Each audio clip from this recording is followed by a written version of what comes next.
Time news ते कल wise chancellor जे हलियल interview खां पोइ मुलाज़िमनि ऐं उस्तादनि में जेको आहे ॾुख ऐं गुस्से वारी लहर आहे। मुलाज़िमनि अॼु पुण 10 ॾींहं AC2 ब्लॉक अॻियां एहतिजाजी मुज़ाहिरो करे धरणो हुयो। छो त हिते उस्तादनि ऐं मुलाज़िम अॻुवाणनि सां ॻाल्हि ॿोल कयूं त हुननि जो हाणे छा चवणु आहे। साईं जो इंटरव्यू ॿुधी वधीक ॾुख पहुतो आहे। जॾहिं हू उस्तादनि सां कमिटमेंट करे चुको हुयो, सूटा सां कमिटमेंट करे चुको हो त सूमर जे ॾींहुं हू लिस्टूं तयारु करे ऐं पहिरीं किस्त जारी कंदा ऐं उहो अनाउंस करण वारा हुआ सूमर जे ॾींहुं त असीं लीव इनकेशमेंट ॾियूं पिया।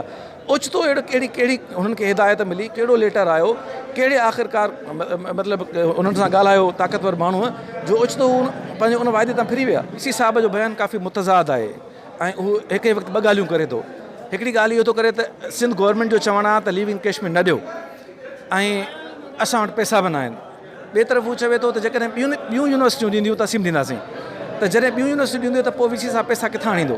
असीं तमामु घणा उन्हनि खे गैप ॾिनासीं त बाबा को न को तरीक़ो कढो ऐं इवन असां रस्ता ॾिनासीं त असां नथा चाहियूं त पैनिक कयूं, असां नथा चाहियूं त असां को एहतिजाज में वञी असीं यूनिवर्सिटीअ जे लाइ को प्रॉब्लम क्रिएट कयूं या असां कंहिं ॿियनि जे लाइ प्रॉब्लम क्रिएट कयूं या हेल्थ जा इशूज़ पैदा कयूं। वाइस चांसलर जो बयानु आयो हुयो, उन मां इहो क्लियर सिधो हुयो त मां ॾियणु नथा चाहियूं, तव्हांखे जेको करिणो आहे कयो।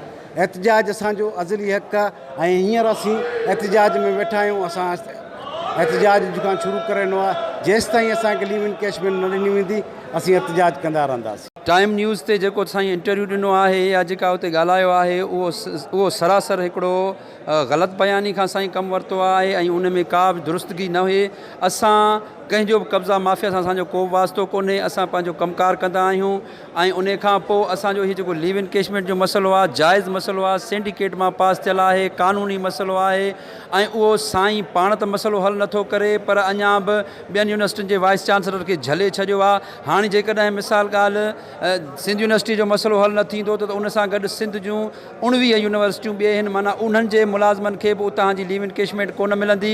उन जे करे साईं खे गुज़ारिश थो करियां त महिरबानी करे असांखे पंहिंजो जाइज़ जेको मसइलो आहे इहो असांखे ॾियो त जीअं तव्हांजे करे पोइ सिंध जे सभिनी मुलाज़िमनि खे मिले। असांखे जेकॾहिं मसइला हल न थिया, असांखे लीव इनकेशमेंट न मिली त असां ईद जे ॾींहुं बि असां इन ई आगन ते हूंदासीं या VC हाउस जे अॻियां बचड़नि खे वठी ईद उते कंदासीं। तव्हां हिते मुलाज़िमनि ऐं उस्तादनि जूं ॻाल्हियूं ॿुधियूं, हुननि जो इहो ई चवणु आहे त कल्ह टाइम न्यूज़ ते वाइस चांसलर जेको बयानु ॾिनो उहो बिल्कुलु बेबुनियादु आहे ऐं जेको असां पंहिंजो एहतिजाज कंहिं बि सूरत में ख़तमु न कंदासीं। कैमरामैन राशिद नवाणीअ सां गॾु रहमान मेवाणी, टाइम न्यूज़, जामशोरो।